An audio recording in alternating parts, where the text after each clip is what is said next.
On today's show, Jalen Green does not believe he's a sixth man or that he's being utilized properly by the Rockets. Is Ime Udoka helping Jalen Green succeed enough this season? Plus some thoughts from NBA All-Star Weekend. All that and more coming up right here at Locked On Rockets. This is Mission Control, Houston. Ignition sequence start. Throw it up to Jalen Green. Sengun here in the short row. Oh, my, that's the no-look. Jabari for three and the win. Yeah! Look at Tari, Eason. Here comes Tari. Oh! T-minus 15 seconds. Guidance is internal. The Houston Rockets select Ime Thompson and Cam Whitmore. One thing I have never done is not made the playoffs, and so we want to take that step here as well. 6, 5, 4, 3, 2, 1.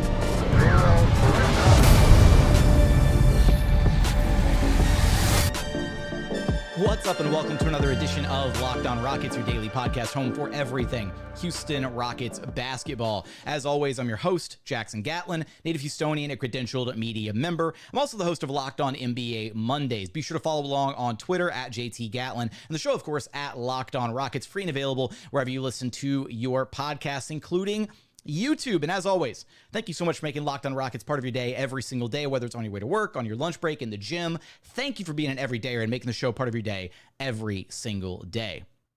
A lot to unpack on today's episode as we're going to get into there's a report or a story from good friend of the program, Roosh Williams, as it concerns Jalen Green and his mentality towards his role on this Rockets team and how he's being used by this Rockets team, as well as I'll share some thoughts, tongue-tied at the start of the episode. Great start.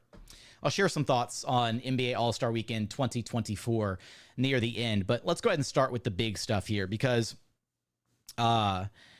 just before All-Star Weekend kicked off, the festivities, all that stuff, good friend of the program, Roosh Williams, shared a story on social media. So if you're not a frequenter of Rockets Twitter or social media when it comes to your Rockets fandom, you might have missed this. But basically, my understanding of this and how Roosh presented it and how we've discussed it, after the Sixers lost last month on MLK Day, I believe it was, Jalen Green reached out to Roosh via DM, which eventually the DMs turned into a phone call, and expressed his frustrations, basically saying that he's not being used properly and that he's not a sixth man.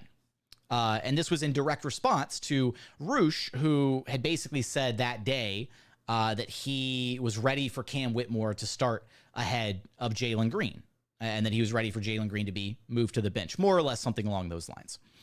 So this comes directly on the heels of Ime Udoka citing after the Grizzlies lost just before the All-Star break that he might have to revisit the starting lineup and tweak some things and change some things. And the elephant in the room here, the obvious answer is potentially removing Jalen Green from the starting lineup. So this is relevant information as to Jalen's potential mindset if a change were to occur and if Jalen were to be moved to the Rockets bench. So unpacking that, Roosh received, I think, a lot of unfair pushback and criticism for this. Whether you like Roosh or hate him, I don't particularly care. The information is true because I've seen the DMs and I've seen the conversation that took place. And I will say from the jump that Roosh did, because a lot of people were like, post the screenshots, right? If it's true, share the screenshots, right? Show evidence. Roosh did Jalen a huge favor by not posting the screenshots because Jalen approached Roosh in a very we'll call it an aggressive manner. So there's that. And if somebody were to approach you the way that Jalen had Roosh in this conversation, there's not really a reasonable expectation of privacy. There's just not. So I think that the reason Roosh waited to share it and ultimately shared it when he did is because it was relevant towards what the Rockets may or may not do post All-Star break as it relates to the starting lineup and as it relates to Jalen Green and the rest of this season and what the Rockets may or may not try to get out of him, try to achieve with him for the remainder of this season. And again, I've seen the screenshots. I can verify that this is all true and above board. And I can also share that this isn't the first time that this has happened with Jalen Green being frustrated with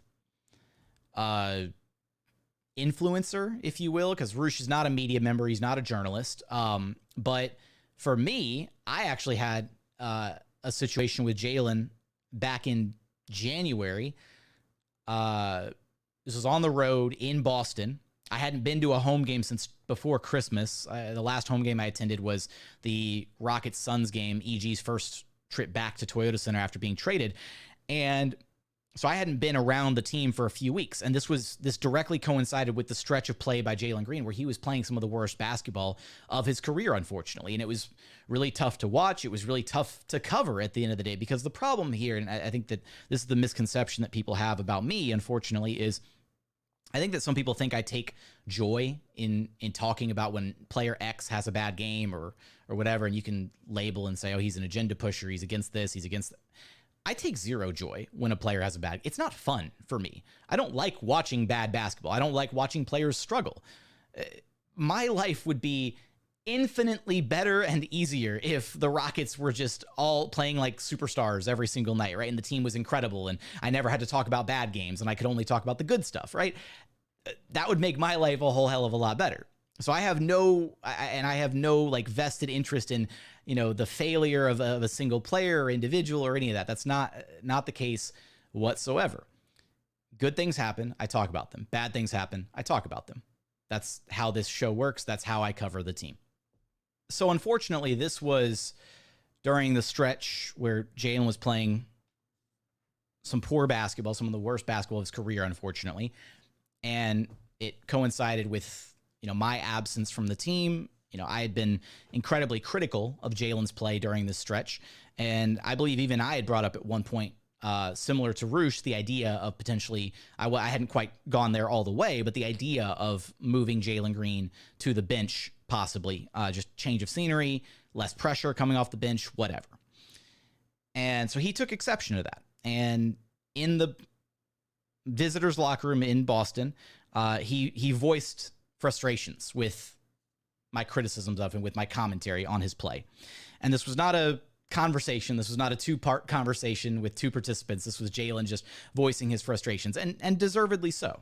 Because at the end of the day, I get it. He's a 21-year-old kid. Well, he's 22 now. He was a 21-year-old kid, weight of the world on his shoulders, number 2 overall pick. And I'm sure that he's his own worst critic. So no matter what I say or what Roosh says or what any of the thousands of fans out there say about him, he's incredibly hard on himself, right? Again, I've said this before and I'll say it again. I've never once doubted his work ethic, his drive, his desire to be great, his ability to be coachable, to be teachable, to adjust, to do what is asked of him, all these things. From everybody that I've spoken to, scouts, front office executives, coaches, teammates, they've all said glowing things about Jalen Green, on and off the record. So none of this comes from a place of hate or wanting to see him struggle or any of that. And unfortunately, after, a couple follow-up conversations internally, I was left in a place where I was frustrated by the situation for a variety of reasons that I won't fully unpack here on the show. But it led to me acting out and acting in poor taste with and I apologized for this on social media, haven't addressed it on the show, figured now's as good a time as any, but with the Darvin Ham quote about the 3-headed monster, and I took a pot shot at Jalen. And I shouldn't have done that. It was rude, it was disrespectful, and it's something that nobody in my position should ever do. And I've since made apologies to everybody that was impacted. I have apologized to Jalen, and it is what it is, and we move on from it. But I bring that up. I bring up my experience in addition to Roosh's experience to highlight, what Jalen is kind of going through. That the outside noise is really loud, and that it can get to a player. And that even if you don't think these players see what's being said about them, or, whether it's on a podcast, a YouTube show, or on Twitter or whatever, they do see it. They see a lot of it. They see all of it, in fact. And so to tie it all back together, what does this tell us specifically the stuff about Jalen not believing that he's a sixth man or that he's not being used properly. What does that tell us about what his mentality is going to be if a change is made ultimately? Because that is relevant information. That is a concerning piece of information as to the approach this team will ultimately take after the All-Star break and what Ime Udoka does or doesn't decide to do or change with the starting lineup. So we're going to unpack that coming up here in just one moment. First, today's episode is brought to you by Grammarly. No matter what kind of work you do, how you communicate is absolutely key. All those emails, reports, and presentations are equally important to the collaboration needed to get things done, and Grammarly can help you with that. Grammarly is your AI writing partner to help you communicate more effectively and efficiently so you can make a bigger impact at work. 96% of Grammarly users report that Grammarly helps them craft more impactful writing. Grammarly works across 500,000 different apps and websites. By understanding your writing and context, Grammarly provides relevant, personalized suggestions. Their tone suggestions help you navigate even the most difficult work conversations. Make a bigger impact at work with Grammarly. Sign up and download for free at Grammarly.com/podcast. That's Grammarly.com, Grammarly.com/podcast. Easier said, done. And continuing on here at Locked On Rockets, your daily podcast home for everything Houston Rockets basketball. Now, really quick here at the top of segment 2. Next episode that we do, we will be getting into the discussion centered on the firing of Brooklyn Nets head coach Jacques Vaughn and what that means for the Houston Rockets moving forward, owning the Brooklyn Nets draft assets. And we'll also probably take a look at some of the names that the Rockets should be or could be considering in this year's NBA draft, with that pick floating in the top 10 right now. So we'll tackle that with our weekly co-host Madison Moore next episode. But let's go ahead and continue this Jalen Green conversation here, because I wanted to lay the framework for everything there in the first segment before kind of unpacking and sharing some thoughts here in the second segment. Now, first major thought, and I think I echoed this already a little bit in segment 1, but just to re-emphasize here, this isn't like, I think that Jalen's behavior, this entire situation shouldn't change anybody's opinion on Jalen Green. Right? He's a kid. He's 22 years old. Sorry, I keep doing that. 22 years old. And it's okay for him to react how he wants to react, right? If he's frustrated with Roosh or with me or with anybody else, he's free to react the way that he wants to react. So at the same time, though, when you're in this position, when you're in this role as a member of an NBA basketball team, as the starting two guard of the Rockets, and you take exception to this level of criticism when you yourself have been playing pretty poorly, and then on top of that, to share the message that you don't believe that the team is utilizing you properly and that you don't believe that you're a sixth man, then that does warrant some concern. Because at least my understanding has always been that Jalen is open to whatever the coaching staff wants him to do, that he is teachable, that he's coachable, that he's willing to do whatever it takes to be successful. And, Ime Udoka's done this whole I'm going to break you down and build you back up thing this season with a lot of players, but mainly Jalen Green. And I'm curious, but also a little bit concerned as to how things might be received if Ime Udoka ultimately decides that the best scenario moving forward, or what he decides to do with Jalen moving forward specifically, is to bring him off the bench. Because now we know that Jalen is against that he doesn't believe himself to be a sixth man, that he doesn't believe himself to be utilized properly by this team. So does he accept a potential bench role? Is he willing to come off the bench? Will he be resistant to it? And what would it ultimately look like? Because I think you can tackle that first comment that he's not being used properly, and I would counter that by asking the question or proposing the question: what is the best way to use Jalen Green? I think that we saw the comments after the recent game against the Timberwolves, in which Jalen and Sengun both talked about playing faster, but Jalen really talked about it. Like Jalen spent a lot of time talking about, wanting to play with more pace and getting out in transition and not having to deal with attacking a set defense all the time. And that's perfectly understandable. And I think we've got the eye test tells us that Jalen does shine and flourish and looks a lot better when he is playing in a faster pace because he's an uber athlete, right? Getting Jalen out in transition should be a no-brainer. And I think that's why over the recent last few weeks or so, we've seen an uptick in his rebounding numbers. It's very Westbrook-esque in the way that Jalen can get a rebound and just go in transition. And we've seen him have a lot of success in attacking the glass more effectively, getting out in transition, running, attacking a defense before it's set, all of that, right? So that's been a nice kind of breath of fresh air in an area that hopefully Jalen can continue to build upon and look really good at doing.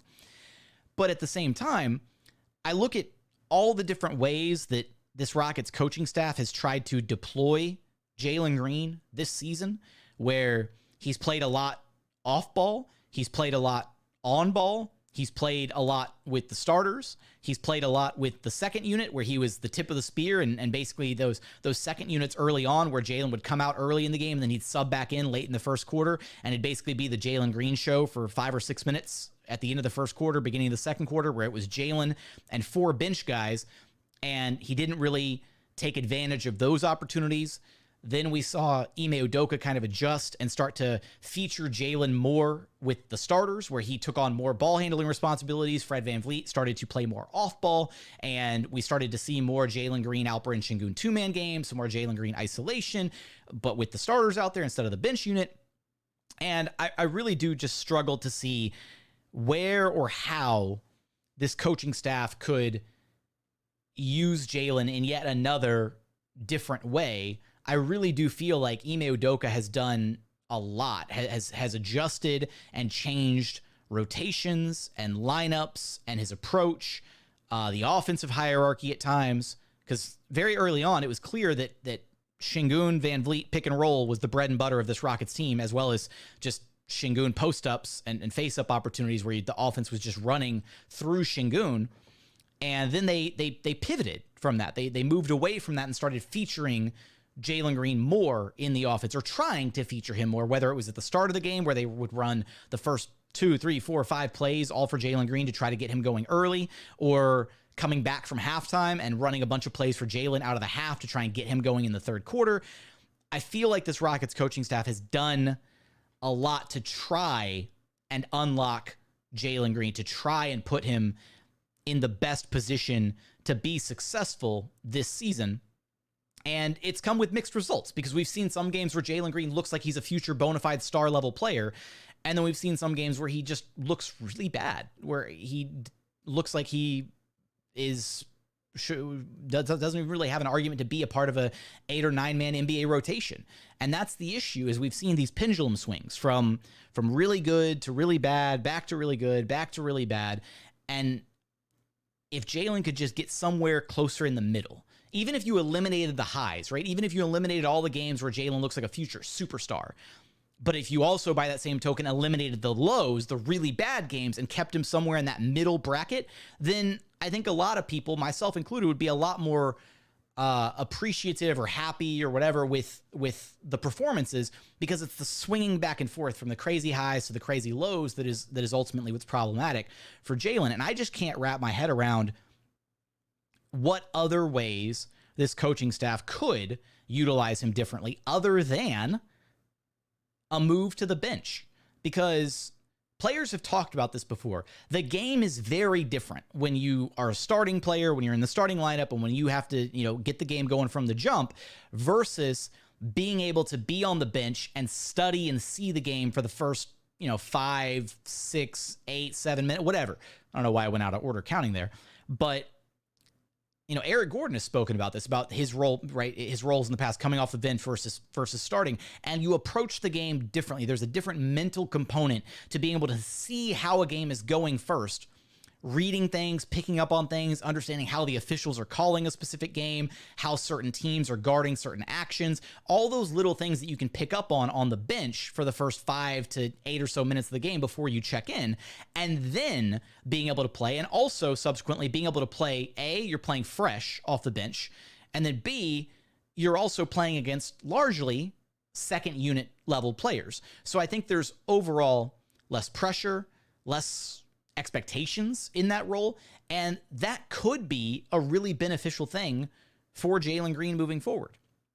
Now, ultimately, again, this is a lot of what ifs and a lot of, we really don't know. We're kind of operating off pure speculation here, but it's going to be very interesting to see, A, if Ime Udoka makes a drastic change to the starting lineup by moving Jalen Green to the bench, and B, subsequently, how will Jalen Green ultimately respond if that does come to pass? Does he accept the role? Does he thrive in the role?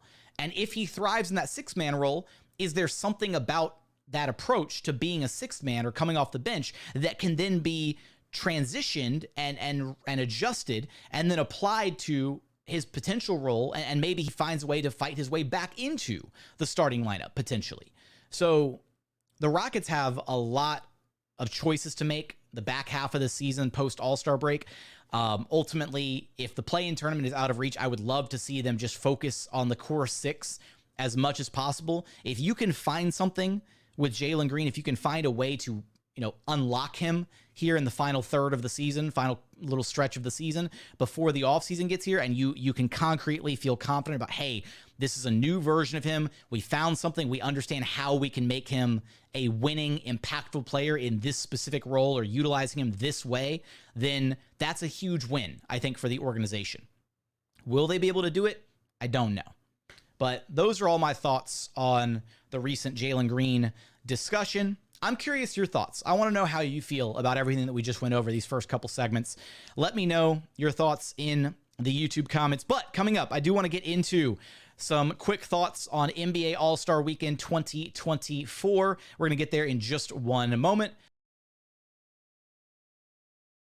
First, today's episode is brought to you by Nissan.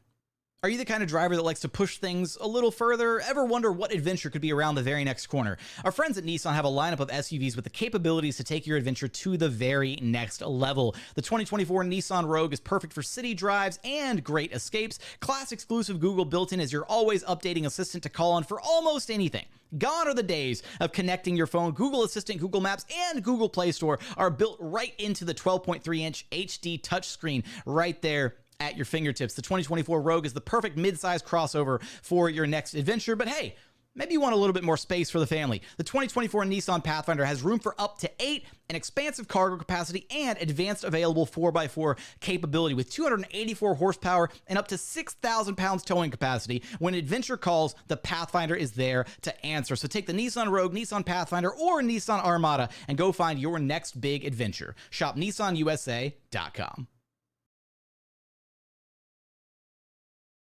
And final segment here at Locked On Rockets, your daily podcast home for everything Houston Rockets basketball.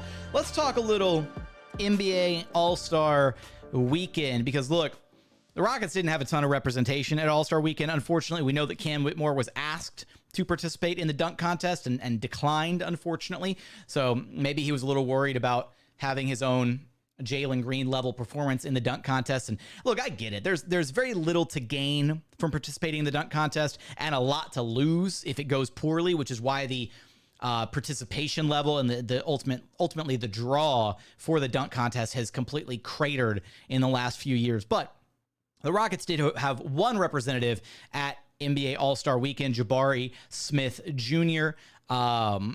He participated in the Rising Stars game as a sophomore. He was on Team Pau Gasol, who got waxed by Team Detlef, full of G League players.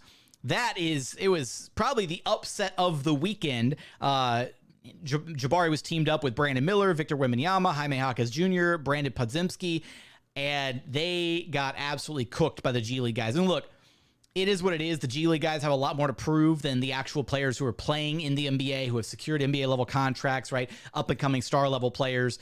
So the G League guys were really getting after it. Shout out to Roosh Williams, who was absolutely sensational, went at Victor Wembanyama multiple times in that matchup. So it was disappointing to not see Jabari have a bigger stage or be able to shine a bit more in his Rising Stars game appearance. I was hoping for, a big time performance from Jabari. He had 4 points, 2 of 4 shooting. Nothing special. He had a driving layup, hit a jumper at one point. It is what it is. Elsewhere, though, from All-Star Weekend. Saturday night was where, like, at the end of the day, Saturday night is where all the fun is at. It's the events, the skills competition, the three-point shootout, the dunk contest, even though it's kind of, become a little mid as of late. And then this year, a special event, the three-point shootout between Sabrina Ionescu and Steph Curry, which was a ton of fun, taking place immediately after the regular three-point competition. I love the skills competition. I think it's fun, but at the same time, it's also kind of bland. Like, All-Star Weekend in its entirety is kind of bland. And there's certain things that I feel like the NBA could do to spice certain things up. Like, take the skills challenge, for example. There's certain parts of the skills challenge that I like. Like, I enjoy at the end, right, when they're shooting from the 5 different spots on the floor. That's cool. The passing one is kind of, pardon me. The passing one is kind of annoying, where you're just doing like a fake little 3-man weave and trying to get it through the passing goalposts. That was kind of whatever. The relay races used to be kind of fun, and I feel like now it's gone a little bit more downhill because the targets are even bigger, and you don't even have to make one of the shots. Like, you just have to shoot until you miss all 3 from the corner or whatever, or drain one, and then you get to keep going. So, I don't know, add something like maybe the guards have to make like a teardrop or something, or the bigs have to like block a shot, like have, a volunteer shooter it doesn't even have to be an NBA player, just have a volunteer shooter who's like, attempting a layup or a 3-pointer, and the big has to get over in time to block the shot, or I don't know, just get a little bit more creative with it, right? There's smarter people than me who are in charge of making these decisions. And, I just think that for it being one of the NBA's most, like, their tentpole events, right? It's a big draw. It's All-Star Weekend. It's just really bland, and it's just not a lot of fun, unfortunately. And it's not an NBA problem exclusively. The Pro Bowl and the NFL is largely a joke. NHL and MLB have the same problems with their versions of like the All-Star Weekend. So it kind of is what it is, and there maybe isn't like a bona fide like solution to make it better, but certain things like the Sabrina and Steph shootout, that's fun. That's exciting. That was probably the best part of All-Star Weekend. And I feel gross saying that on a Rockets podcast, but it was really cool watching 2 of the greatest shooters ever go head to head. The actual three-point competition was a lot of fun, though, because we had a 4-way tie in the first round, 26s across the board with Karl-Anthony Towns, Dame, Tyrese Halliburton, who was the last one? Trae Young? Yeah. And then they did the tiebreaker round to decide who would not make it to the final round. And unfortunately, Tyrese Halliburton did not make the cut. Damian Lillard won the three-point shootout completely, went back-to-back, won last year, won this year. And somebody pointed out, and I didn't realize this, Damian Lillard is the first player in NBA history to participate in all of the NBA All-Star Weekend events. He's done Rising Stars. He's done all of the Saturday night events, so skills competition, three-point shootout, and dunk contest. And he's participated in the All-Star game, 8 straight appearances, his first time as a starter, this most recent one for the Eastern Conference, because he's played in the West his entire career until this season. So he hasn't been able to start, in the Western Conference because he's always up against very high-level starting guards. Basically, Steph Curry's locked down one of those spots every season for a long time, and it's basically been Luka for a long time, and SGA, and James Harden, and it's been a lot of different names ahead of him in the pecking order out West. So Dame goes back-to-back, and even Mac McClung went back-to-back in the dunk contest. He won this one, but the dunk contest even felt all messy because the judges, it kind of felt like they were voting based on like the name recognition of Jaylen Brown, since Jaylen Brown was the only, like, what do you want to call him, like, notable NBA player, because you had a rookie, a G leaguer, and then an end-of-bench guy in Jacob Toppin, who, and that's just kind of the problem with the dunk contest, right? Is you don't have the name draw of the NBA's best stars wanting to come out and compete in the dunk contest, because again, there's a lot to lose and very little to gain at the end of the day if you go out there and you miss a couple dunks, or you embarrass yourself, or the judges score you poorly, all that stuff. So I don't know whether like at the end of the day, the money incentive, the monetary incentive for the in-season tournament worked really well, and we saw some high-level competition being played with the IST. I don't know if you could do that with All-Star Weekend, just put some cash prizes up there for grabs, and maybe players would be more incentivized to want to participate at that point. The NBA's got plenty of money. It's a $1 billion organization, so if you can fork up, I don't know, 100 grand, 250 G's or something for the winner of the dunk contest, winner of the three-point shootout, all that stuff, it doesn't even feel, it's not, the three-point shootout's not even the problem. because there's very little, like players love participating in that. All the NBA's best 3-point shooters come out and compete in the 3-point contest. It is what it is. Maybe you have an off night. Who cares? You're not going to get clowned for missing some shots the way you will if you completely, biff it in the dunk contest. So I get it. But then, the what's supposed to be the marquee event of All-Star Weekend was just a complete letdown. I'm probably done watching All-Star Weekend until the Rockets have like more of a presence in some of the activities moving forward because, well, hopefully, knock on wood, the Rockets have a presence next year with Alperen and Sengun making an All-Star team. Maybe Cam Whitmore decides to participate in the dunk contest. Hell, maybe Cam Whitmore in the 3-point shootout would be fun. But the All-Star game was just a joke, man. It was just players out there doing cardio, heaving shots from 30 plus, 35 feet out from the basket. So, and looks, it's cool watching Dame and Tyrese Halliburton drain half-court shots and go back and forth. And the Eastern Conference broke the record for the previous record for highest score in an All-Star game. 196 was the previous record. They finished with 211. So that it's a high-octane scoring affair, but there's literally no defense being played. You can tell that certain guys like Luka and Jokic don't even want to be out there. It's a joke to them.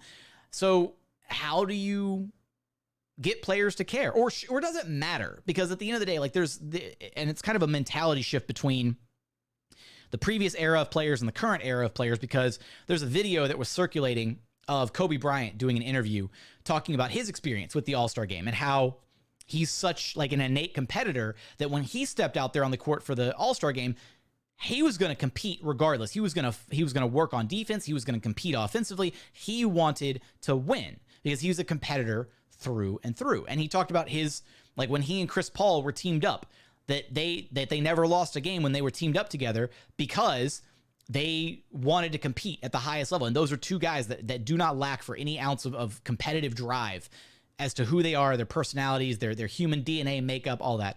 And then you have a video of Anthony Edwards, who was asked, what changes would you make to All-Star Weekend or how would you improve it? And Ant was just like, man, I look at this thing as a break, right? It's a break. We're taking we get a week off from the season. We got this long NBA season. And I'm paraphrasing here, but that's basically the mentality. And that's the difference is you've got Ant, who is the next generation of NBA player.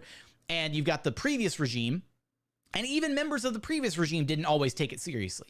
But we've seen just how good it can be when the players do take it seriously. Take, for example, the introduction of the Elam ending back in 2020 and how hard Team LeBron and Team Giannis went at each other trying to win that game. That was some of the most insane, intense basketball that I have ever had the opportunity to witness, including playoff that had playoff caliber stakes. It felt like a Game 7 in that All-Star game with the best players in the world. And I think that's the ultimate goal for the NBA is they want it to feel like the world's most talented, best pickup game. And if the players don't take it seriously, then it's never going to achieve that level. And it's never going to live up to the hype that the NBA tries to put around the event. So what do? Do you incentivize the players with money?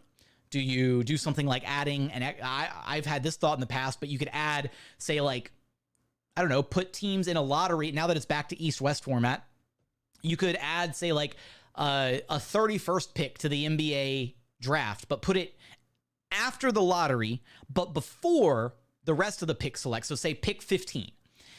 And then all the teams from the conference that wins the game, or even better, all the teams that have a player in the game representing them.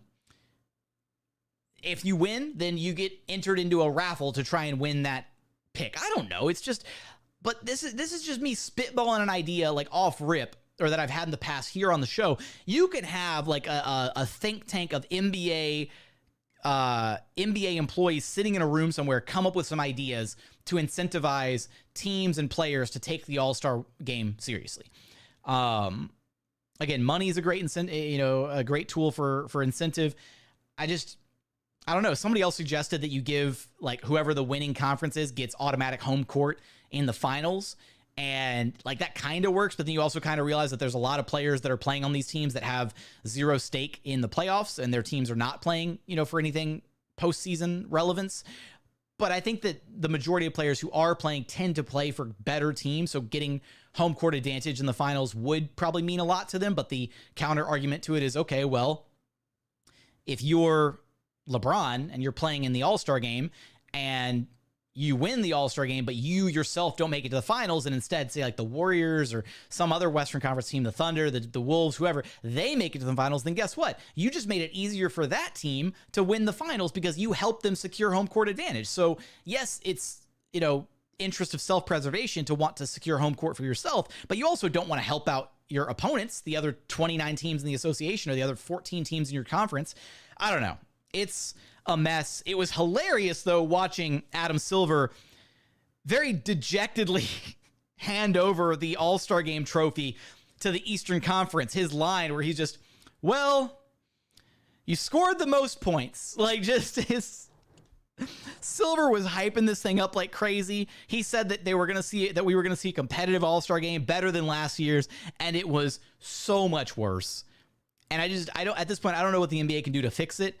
But until the players start taking it seriously, it's just going to kind of be a joke. And it's okay if that's what it is. If it's going to be a joke, that's fine. But the NBA needs to stop taking themselves so seriously if they can't find a way to get the players to take it seriously, because then all that happens every year is they hype it up as this huge event. It's going to be the best players in the world playing against each other. And then it's not even like, I've seen like cell phone footage from like, off-season like pro runs that look more competitive than the All-Star Game. And that's like the sad state of affairs that the NBA is currently at. Or currently in, I should say. So with that, those are final thoughts from NBA All-Star Weekend. Hopefully the Rockets get a little bit more representation next year. Give me your thoughts on NBA All-Star. That's the bonus YouTube comment. So give me your thoughts on the Jalen Green discussion from the first couple segments. Give me your thoughts on NBA All-Star Weekend. Whether you're listening, whether you're watching on YouTube, drop those thoughts in the comment section. But as always, thank you so much for watching. Thank you so much for listening. And we look forward to having you back right here at Locked On Rockets, your daily podcast home for everything Houston Rockets basketball.